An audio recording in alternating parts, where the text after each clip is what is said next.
बेचारा कंस ये देवकी से बड़ा स्नेह रखता था। सोचा क्यों ना मैं ही देवकी को उसके ससुराल तक छोड़ने जाऊं।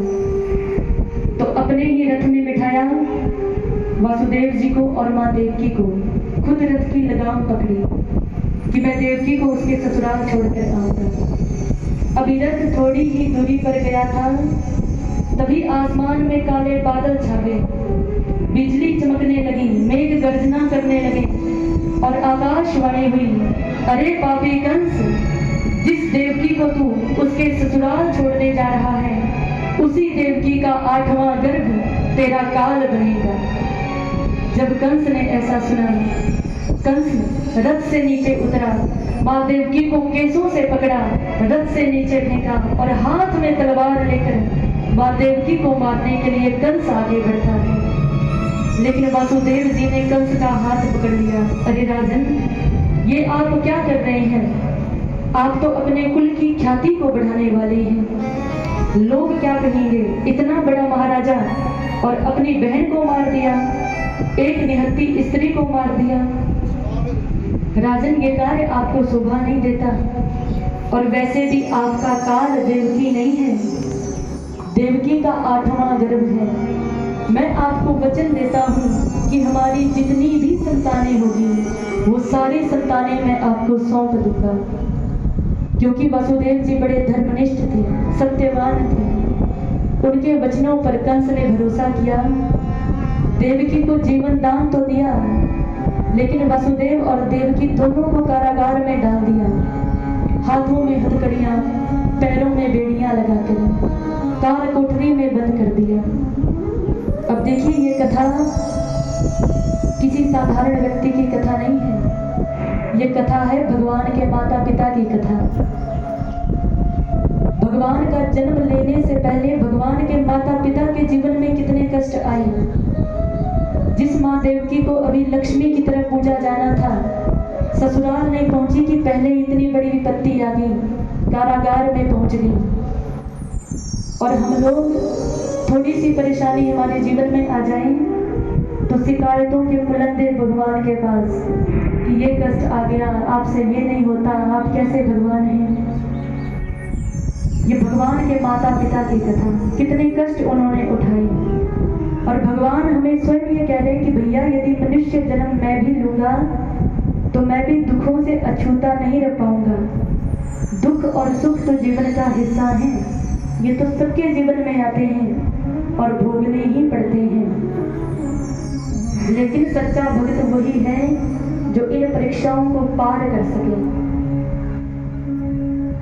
वैसे तो कंठी माला पहनकर, तिलक लगाकर कोई भी भगत बन सकता है, लेकिन यदि आपने परीक्षाओं को पार नहीं किया, आप बीच में डोल गए, डगमगा गए, तो आप अच्छे भक्त नहीं हो। जब तक सोने को तपाया नहीं जाता ना, ठोका नहीं जाता, पीटा नहीं जाता, तब तक उसका आभूषण नहीं बनता। तो ऐसी बहुत सारे उतराव चढ़ाव जीवन में आते हैं। भगवान को दोष ना दो, बस विश्वास रखो कि भगवान जो भी करेंगे बेहतर नहीं बेहतरीन करेंगे। एक बार भाव से कहो राधे राधे। काल क्रम के अनुसार समय व्यतीत हुआ, माँ देवकी ने अपनी पहली संतान को जन्म दिया। कंस ने जब उस संतान के रोने की आवाज सुनी, उस बालक के रोने की आवाज सुनी, कंस बड़ी निर्दयता से उस बालक के पैर पकड़ता है, पैर पकड़ करके 10 दिशाओं में घुमाकर जोर से एक शिला के ऊपर पटकता है, उस बच्चे को मार देता है। ऐसे करते करते माँ देवकी की 6 संतानें कंस ने मार डाली। जब 7वें की बारी आई तो भगवान ने योग माया को कह करके माँ देवकी का 8वां गर्भ माँ रोहिणी जी के घर में धारण करवा दिया। और माँ रोहिणी जी जो वासुदेव जी की ही दूसरी पत्नी है, लेकिन रहती कहाँ है? हाँ जी, गोकुल में नंद बाबा के यहाँ, माँ यशोदा के यहाँ।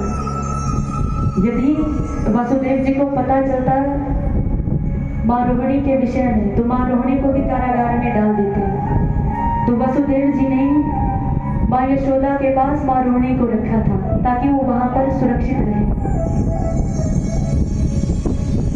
तो भैया, माँ रोहिणी के गर्भ से शेषनाग के अवतार बलराम जी भगवान जी का प्राकट्य होता है। अब माँ देवकी 8वां गर्भ धारण करने जा रही है।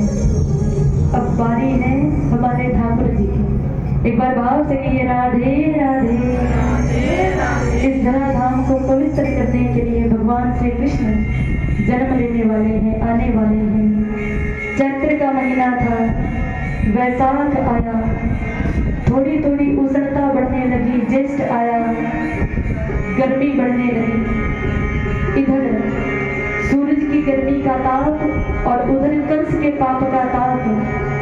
अब तो सबकी यही इच्छा है कि घनघोर बारिश भी आए और घनश्याम भी आए, ताकि तन और मन दोनों को शांति मिले।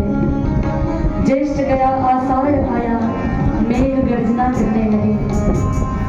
मेघ वर्ण सुगंध, मेघ वर्ण धारण करने वाले भगवान आने वाले हैं। पूरी प्रकृति भगवान के स्वागत में लग जाती है।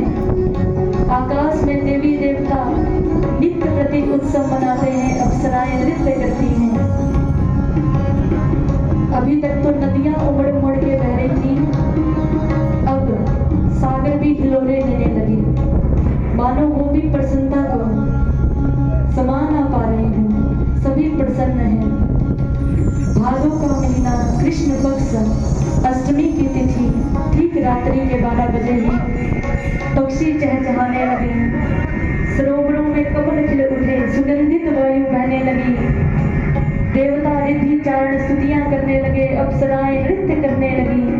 चारों तरफ मोर, हिरण, बंदर, गैया, बछड़े सब प्रसन्नता में नृत्य कर रहे हैं। इस धराधाम को पवित्र करने के लिए हमारे ठाकुर जी आने वाले हैं। और भैया भादों की रात्रि, ठीक रात्रि के 12 बजे कारागार में वासुदेव जी के सामने, माँ देवकी के सामने बाल कृष्ण भगवान का प्राकट्य हो रहा है। बोलिए बाल कृष्ण भगवान की, बाल कृष्ण भगवान की।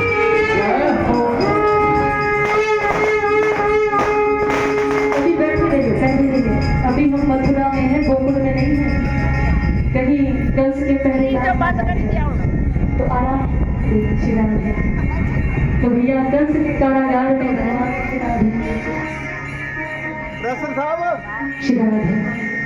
कंस के कारागार में भगवान प्रकट होते हैं। जैसे ही भगवान आए हैं, भगवान चतुर्भुज रूप धारण करके आए हैं।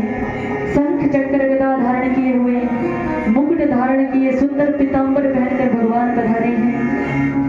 भगवान जब पधारे हैं तो उनके प्रकाश से वो काल कोठरी जगमगाने लगती है। मानो कोटि कोटि सूर्य नारायण भगवान एक साथ प्रकट हो गए हैं।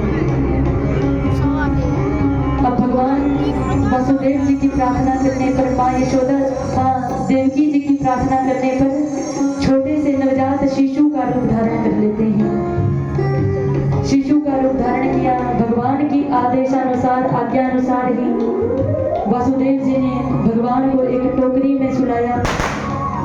कारागार के सारे ताले खुल जाते हैं, हाथों की हथकड़ियां, पांव की बेड़ियां खुल जाती हैं और योग माया के प्रभाव से सारे मथुरावासी सो रहे हैं। आप पक्का ही कंस के पहरेदारों को जगा दोगे। अभी कोई शोर नहीं, एकदम शांति। अब नंद महोत्सव होगा गोकुल में जाके। अब वासुदेव जी भगवान श्री कृष्ण को टोकरी में सुला करके गोकुल की तरफ बढ़ते हैं।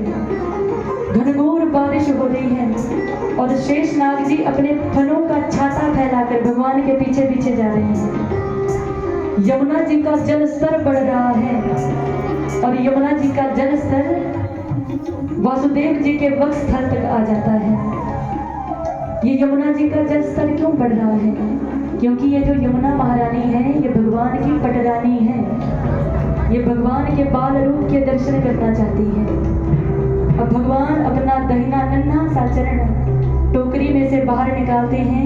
माँ यमुना ने भगवान के चरणों का प्रक्षालन किया और वासुदेव जी को मार्ग दिया, अपने जल स्तर को कम किया। अब वासुदेव जी पहुंच जाते हैं सीधा नंद भवन में, माँ यशोदा के भवन में। अब माँ यशोदा ने भी यहाँ एक संतान को जन्म दिया था, लेकिन योग माया के प्रभाव से उस कन्या के जन्म लेते ही सारे गोकुलवासी गहरी निद्रा में चले गए थे। यहाँ तक कि माँ यशोदा, उनको भी ये पता नहीं था कि उन्होंने जिस संतान को जन्म दिया है वो बालक है या बालिका। वासुदेव जी जाते हैं, उस कन्या को टोकरी में बिठाया और भगवान श्री कृष्ण को माँ यशोदा की बगल में सुला देती हैं। उस कन्या को लेकर वापस वासुदेव जी मथुरा पहुंचते हैं। मथुरा में जब पहुंचे तो वापस कारागार के ताले बंद हो जाते हैं, हाथों में हथकड़ियां, पाँव में बेड़ियां, और उस कन्या के रोने की आवाज सुनकर कंस के पहरेदार जाग जाते हैं और दौड़ करके जाते हैं कंस के पास। कहते हैं कि देवकी ने अपने 8वीं संतान को जन्म दिया है। कंस दौड़ कर आता है, उस कन्या को मारना चाहता है, उसको भी पांव से पकड़ा और 10 दिशाओं में उसी तरह से घुमाकर मारने का प्रयास करना चाहा, लेकिन वो कन्या कंस के हाथों से फिसलकर आसमान में जाकर अष्टभुजी दुर्गा का रूप धारण कर लेती है और माँ जगदम्बा माँ दुर्गा प्रचंड अट्टहास करते हुए कहती है, अरे पापी कंस, तू मुझे क्या मारेगा? तुझे मारने वाला तो गोकुल में आ चुका है।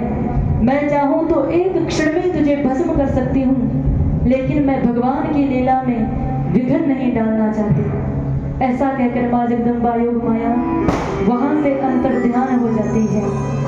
अब चलते हैं नंद महल की तरफ। भाव से कहिए राधे राधे राधे। नंद महल में जब सुबह हुई तो भगवान श्री कृष्ण की बुआ है, नाम है सुनंदा, जिनको माँ यशोदा का ध्यान रखने के लिए, क्योंकि वो गर्भवती थी, उनको वहां पर रखा गया था ताकि वो उनकी सेवा करती रहे। तो बुआ सुनंदा देखती है कि माँ यशोदा के कक्ष से बहुत तेज आ रहा है, मानो सूर्य नारायण भगवान माँ यशोदा के कक्ष में प्रकट हो गए हैं। बुआ सुनंदा दौड़ी दौड़ी जाती है। जब माँ यशोदा के कक्ष का दरवाजा खोला तो अंदर क्या देखा? माँ यशोदा की बगल में नीलमणि के समान चमकता हुआ एक उज्जवल बालक सोया है। तुरंत महल की छत पर जाती है, हाथ में थाली और बेलन लेकर जोर से हल्ला करती है, अरे ब्रजवासियों बधाई हो बधाई, नंद के घर आनंद भयो है, नंद के घर लाला भयो है। जैसे ही ब्रजवासियों ने ऐसा सुना, आनंद की लहर दौड़ गई और सारे ब्रजवासी, सारे गोकुलवासी नंद बाबा को, माँ यशोदा को बधाई देने के लिए नंद महल की तरफ भागते चले जाते हैं। आप सभी को भी भगवान श्री कृष्ण के प्राकट्य उत्सव की बहुत बहुत बधाई। एक बार सभी के हाथ खुल जाएं और जोर से कहिए बधाई हो, बधाई हो। अब भैया भगवान के इस उत्सव में हम सभी आप शामिल होंगे, बड़े भाव से, बड़ी मस्ती